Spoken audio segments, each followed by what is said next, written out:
Hello，大家好，我是魏明提。然后呢，快船最近是又输给了咱们的这个森林狼队啊。然后呢，在之前的视频里我就说过，可能在西部快船队最愁的并不是说，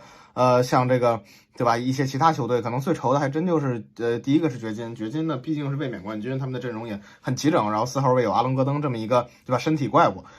然后还有一个比较发愁的，那可能还真的就是森林狼。在这些强队里头，我觉得快船可能我最担心的就是这两支球队啊，在都不发生伤病的这个情况下。第一次可以说是偶然，可以说是状态不好。那经常输呢，自然而然肯定它就是一个对吧现实存在的问题。那为什么这支快船队会经常在面对大体型球队的时候输呢？对吧？因为输大体型球队也不是一次两次了，对吧？面对湖人的三高，那也是吃了不少的亏。所以呢，这期视频我来跟大家聊聊为什么快船怕这种大体型球队，然后快船应该怎么去解。首先呢，先说第二个吧，快船应该怎么去解？在我看来，解法就不是特别多。因为如果你要想对付这种大型球队，你要利用好你的机动性，但是快船的机动性利用的其实是十分糟糕的。快船更多的是说它的强是强在第一，它的火力点非常的分散，对吧？哈登是个火力点，鲍威尔是个火力点，那卡焦都是火力点啊，包括祖巴茨在面对一些对吧，矮壮机动型中锋，就是那种比较轻型的中锋啊，或者比较矮的中锋，他都能作为一个火力点，经常是4到5个火力点，对吧？4到5个能自主发起进攻的这个球员在场上，那这个自然而然，对方是防不胜防，再加上第二个球星成色高，对吧？你的卡焦单打就是别人就防不太了，如果不去收缩、不去包夹，或者说不去做协防的话，那就是防不太了。包括很多球队连可能防守比较差的球队，连哈登的。咱不是说哈登打多差呢，现在的哈登可能他更多的还是说依赖挡拆，或者说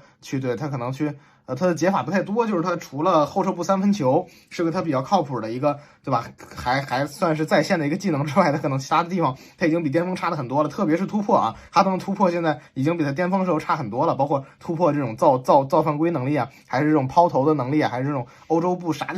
进去的直插内线的能力，那都弱了很多。他基本上现在有效进攻方式就可以说是只剩下了后撤步三分吧，然后单挑的后撤步三分，那还是威力很大的，甚至我看有些球队他现在都选择防哈登是放突不放投了啊。咱们没有一点贬低哈登的意思，就是说为什么我说哈登如果能打到20+10，那快船队基本就可以把这场比赛拿下来，是因为哈登第一他现在出手他不会很多啊，他不会说去大量出手，除非在卡焦有一个人不打的情况下呢，他需要扛起一些产量。他在卡焦都打的情况下，他更多的还是想去梳理球队，然后去在球队打不开的时候去扮演，对吧？去接管进攻，然后在自己打得特别顺的时候去攻一攻。所以说你会看到哈登在快船队，其实他很少有那种对吧效率很低的情况出现，特别是真实命中率低的情况就对吧更不可能了，因为他知道这个球队攻坚可能最好就是靠保罗乔治和卡瓦伊伦纳德，他自己去对吧硬扛这些球权去攻坚也不是不行，但是他觉得这样打球可能会更合理，那事实也证明了这样打球确实是更合理。但是当对方解决不了哈登的时候，因为哈登毕竟在场上可能他只是一个第二的选择和第三的这个防守选择啊，那他对吧？那说明对面肯定已经解决不了卡焦这个问题了，那他们就更解决不了哈登这个问题了。那他解决不掉哈登这个问题，哈登的打球的效率就会高，他相对出手就会稍微多一点，他出手稍微多一点，加上他的组织能力强，他就会打到20+10，对吧？所以这也就是说，我为什么说哈登在20+10的时候。这个球队是基本是都是赢球的，因为哈登20+10的时候，卡焦可能平均都能砍到25以上，然后鲍威尔可能能砍个20分，然后威斯布鲁克可能能砍个10分出头，那等于说基本上能有5个，那祖巴茨一般能砍个小10分，那基本上能有5个得分上5到6个得分上双的点，那自然而然那快船肯定是打得非常顺，对吧？我觉得跟快船拼进攻，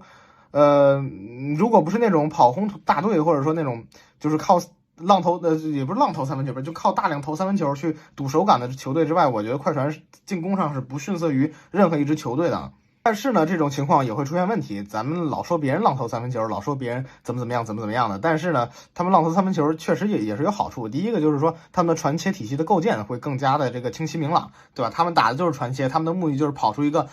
对吧比较优质的投篮机会，然后去投出这个三分球，剩下的交给天意。这种情况呢，可能在面对谁的防守可能都一样，除非说是他的主攻手被限制的很惨啊。那因为毕竟你不管是打什么体系，你主攻手都是要吸引防守的。所以他们的问题就变成了你如何限制这个主攻手在今天晚上发挥的不太出色啊，这是防守他们的球队就是对吧需要面对的问题。但是呢，快船队如果想防守住快船队，那就第一个先掐伦纳德，把伦纳德掐的不舒服了，那别人就可以少上包夹。对吧？那别人少上包夹，那都贯彻这个单防策略，快船队能破局的招就不多，那最后就变成了像以前老快船式的那种便秘进攻，对吧？卡胶单打，基本上每个回合都是对吧？要么是登哥单打，要么是鲍威尔冷不丁突一个，要么是威少打一个，要么就是伦纳德打一个，要么就是保罗乔治打一个，要不就是这5个人打挡拆啊，基本上就没什么变招了。包括像一些转换半转换的三分球啊，突入篮下呀，都打不出来。快船的这个进攻效率是会严重降低的。森林狼这支球队呢也是非常有意思啊，完全一个逆时代的球队啊。森林狼现在是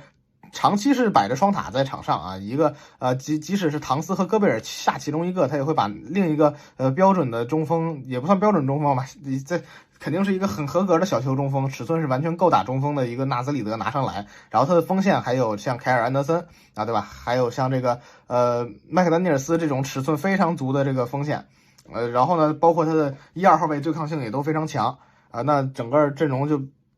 堪称一个大。而且呢，最有意思的是什么？最有意思的是在他们打不开局面的时候，他们不会选择，对吧？去改变，他们会选择将大贯彻到底。比如说在他们的团队机动性太差，被人家惩罚投3分球的时候，他们不会选择拿一套偏小一点的阵容上来，他们选择的反而是可能把纳兹里德、唐斯和戈贝尔3个人同时摆在场上，然后还会再摆一个爱德华兹什么的，对吧？他们会用这种方式以暴制暴。所以说，森林狼队对于快船来说，我觉得是真的很难磨的一道坎儿吧。首先，第一就是在对位伦纳德的资源上。那在对位伦纳德的资源上，森林狼队有现在的这个外线第1防守大闸麦克丹尼尔斯，对吧？那麦克丹尼尔斯单防的伦纳德效果其实就不错，大家也可以看到，在打森林狼的时候，其实没有过多的去给伦纳德上包夹，所以伦纳德其实这几场打球打的都比较体面，没有那场说看着大家去拉胯。但是呢，他的价值降低了，为什么？因为他的单打或者说他的这个持球进攻没有吸引到有效的夹击，没有给队友腾出更优质的出手机会，对吧？他是能维持在一个把真实命中率和命中率维持在一个对吧比较体面的数据，但是他的队友并没有因为他的单打也因此变得轻松，就是说他只是扛了产量，他没有加强整个球队的进攻效率。对，所以这是也算是另外一种程度限制住了伦纳德吧。你不一定防一个球员，你需要防着他，对吧？出不了手，要么什么10中2，什么20中7什么的啊，你不一定要把他限制成这样。你可能让他就是对吧？我让伦纳德拿20到30分，是我们球队能接受的。那你做到这个点，那就是很可怕，因为剩下2个，不管是保罗乔治的对位人也好，还是这个登哥的对位人也好，他们的单挑打的也不轻松。那3个人单挑都打得不轻松，那最后就会陷入泥沼。你会跟这个森林狼去拼阵地战，那拼阵地战，那森林狼的防守又更加强，体型又更加大，篮板球又控制得更好，那你自然就很难拼，对吧？因为你的第一进攻球是被拆开了，你3个人单打，那你单打不好使了，那所以现在你打森林狼就是会出现这个困境。那如何去对吧？如何去解决呢？对吧？那咱们看独行侠是赢过森林狼的啊，是吧？雷霆队是赢过森林狼的。那对吧？那怎么去解决这个问题？第一个就是说你的阵容要从一个稳扎稳打的阵地战阵容变成一个机动灵活的机动型阵容，对吧？快船现在是可能你除了面对某些特定阵容和特定球队的时候，他们的阵地战可以做到去碾压很多的对手啊，包括你打这种转换半转换，打这种对攻，他们也能够打赢很多对手。但是面对森林狼和有些大体型的特定阵容，那可能就是不行，对吧？第一个是说少爷他可能会在这个板凳席上被对面的这个内线护框给防守住，对吧？那少爷发挥不出来他的价值啊。第二个可能就是说大家单打会受影响。所以综上所述，快船也没有一个发起人能够说是把球队改成一个对吧小快灵的球队，对吧？利用这个时间差，利用机动性去投3分球，或者说切至篮下，就没有什么太多的解法，那只能说是在季后赛不要遇到。那像但是森林狼这种球队，它也有弊端，如果遇到那种很会玩的传切体系，他们可能也是打不脱，对吧？比如说像遇到雷霆队，我就很担心啊。然后包括像可能遇到黑八，他如果保持住西部第一，黑八遇到勇士呢，很有可能被黑八啊。他们也有他们的对吧难处所在。那所以说，现在还有很多时间，然后包括现在这个健康问题，我觉得也可以再聊一聊，是吧？那健康问题，我觉得快船现在没有什么必要太担心战绩了，就把该拿的比赛拿下来就 OK 了。赛程已经对吧，基本到这个都快到续约截止日了，全明星都过完了，交易截止日都过完了，对吧？保持健康，我觉得在季后赛还是很有希望的。那怕的其实就是森林狼这么一支球队，其他球队倒也还好，对吧？那这期视频就到这儿，大家拜拜。